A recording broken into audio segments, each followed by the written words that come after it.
आप सभी का स्वागत है मेरे YouTube चैनल ट्रिक गुरु 24 में। दोस्तों मैं आज आपके लिए और भी बेहतरीन ट्रिक लेके आया हूँ। दोस्तों देखिएगा क्या है वो ट्रिक।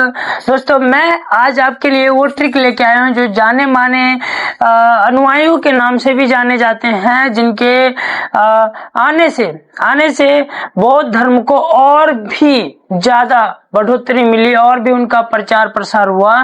ध्यान से देखिए क्या कहते हैं, बौद्ध धर्म के अनुयायियों को याद करें, बौद्ध धर्म के अनुयायियों को याद करिए। वो अनुयायी जिसने बौद्ध धर्म को आगे बढ़ाने का सोचा और समाज को बेहतर एक ज्ञान बुद्धि देने का प्रयास किया। ध्यान से देखिएगा वो कौन कौन से थे अनुयायी। बौद्ध धर्म के अनुयायियों को याद करें, कौन कौन से थे वो अनुयायी। उनके शॉर्ट ट्रिक किस प्रकार मैंने आपके सामने प्रकट किया ताकि याद आपको करने में आसान हो जाए। कहता है क्या, हर्ष के बाबू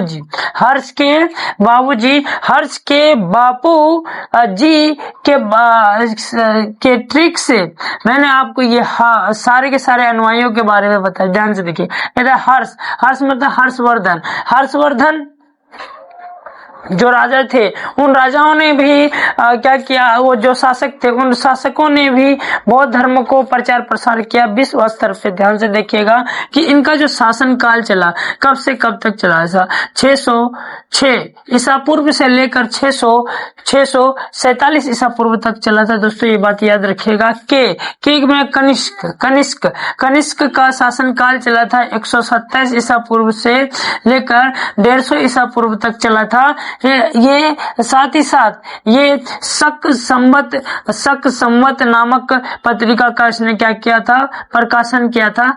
ध्यान से देखिएगा कब किया था, तो ये बात याद रखिएगा 78 ईसा पूर्व में पारित किया गया था।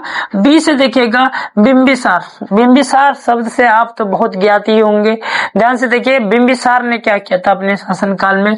बिंबिसार का शासनकाल 544 से लेकर 492 ईस्वी तक चला था। ध्यान से देखिएगा ये किसके संस्थापक थे, ये हर्यक वंश के संस्थापक थे। कौन? बिंबिसार हर्यक वंश की स्थापना किया, साथ ही साथ बौद्ध धर्म को अपनाया और बौद्ध धर्म को अपनाने के साथ विश्व स्तर पे इसका प्रचार प्रसार किया ताकि बौद्ध धर्म को और बढ़ावा मिले और बौद्ध धर्म से सामाजिक स्थिति और क्या हो जाए, बदल जाए। ध्यान से देखिएगा ए से हो गया अशोक। क्या हो गया दोस्तों? ए से अशोक 267 ईस्वी ईसा पूर्व से लेकर के 232 ईसा पूर्व तक अशोक का शासन काल चला था। ध्यान से देखिएगा यह आ गया दोस्तों पी से आ गया क्या, प्रसन्नजीत का शासन काल माना जाता है। हालांकि इसका दर्ज नहीं है, फिर भी ये 6ठी शताब्दी ईसा पूर्व तक इनका शासन काल चला था। ध्यान से देखिए उदयन का शासन काल 460 ईसा पूर्व से लेकर के 444 ईसा पूर्व तक चला।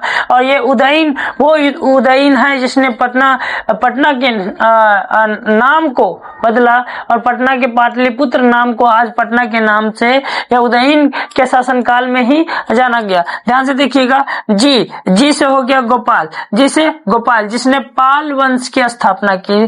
गोपाल ने किसकी? गोपाल प्रथम, यहाँ प्रथम लिख दो दोस्तों, गोपाल प्रथम ने किसकी स्थापना की? तो पाल वंश की स्थापना की। इनका शासन काल कब से कब तक चला? ध्यान से देखिएगा 750 ईसा पूर्व से लेकर के 770 ईसा पूर्व तक इनका शासन काल चला। किसका? गोपाल प्रथम का शासन काल। गोपाल प्रथम के शासन काल में ही पाल वंश की क्या हो गई दोस्तों, स्थापना हुई। ये रही हमारी बौद्ध धर्म के अनुयायियों के बारे में, जिन अनुयायियों ने सिर्फ ओनली बौद्ध धर्म को बढ़ावा नहीं दिया, उसने साथ ही साथ विश्व स्तर पे बहुत सारी बातों को भी इसने ध्यान में रखा और बौद्ध धर्म को प्रचार प्रसार करते सामाजिक बदलाव सबसे पहले लाया।